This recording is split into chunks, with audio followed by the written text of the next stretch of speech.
आपको अपडेट करेंगे। Field marshal Syed Asim Munir से चीनी वजीर खारजा ने मुलाकात की है, जिसमें इलाकाई सलामती, दहशतगर्दी के खिलाफ ताउन और बाहमी दिलचस्पी के उमूर पर तफसीली बातचीत की गई। ISPR के मुताबिक मुलाकात में हर मौसम की स्ट्रेटेजिक शराकत दारी को मजीद मजबूत बनाने और इलाकाई और बैनुल अक़वामी फोरम्स पर ताउन बढ़ाने के अज़म का आदा किया गया। मजीद जानते हैं डॉट न्यूज़ इस्लामाबाद के ब्यूरो चीफ इफ्तिखार शिराजी से। जी शराई साहब, मजीद क्या तफसीलात सामने आई हैं?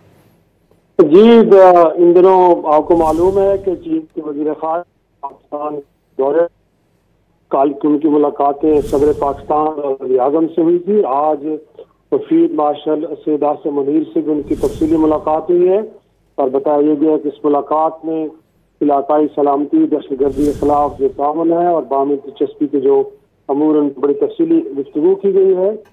इस मौके पर इस आज़म का यादा किया गया कि हर मौसम की स्ट्रेटेजिक शराकत दारी को मजीद मजबूत बनाने और इलाकाई और बैन अवी फोरम और ताउन को मजीद बढ़ाया जाएगा। चीन के वज़ीर ख़ारजा ने पाकिस्तान की खुद मुख्तारी और तरक्की के लिए चीन की गैर मुतज़्ज़र हिमायत का एक बार फिर यकीन दिलाया है। इस मौके पर फील्ड मार्शल सैयद आसिम मुनीर ने भी चीन के मुस्तकिल ताउन पर शुक्रिया अदा किया। मुलाकात के ख़िताम खित्ते में अमन इस्तेहकाम और खुशहाली को आगे बढ़ाने के लिए मुश्तरका आज़म और कोशिशों के एक कमिटमेंट के साथ हुआ है।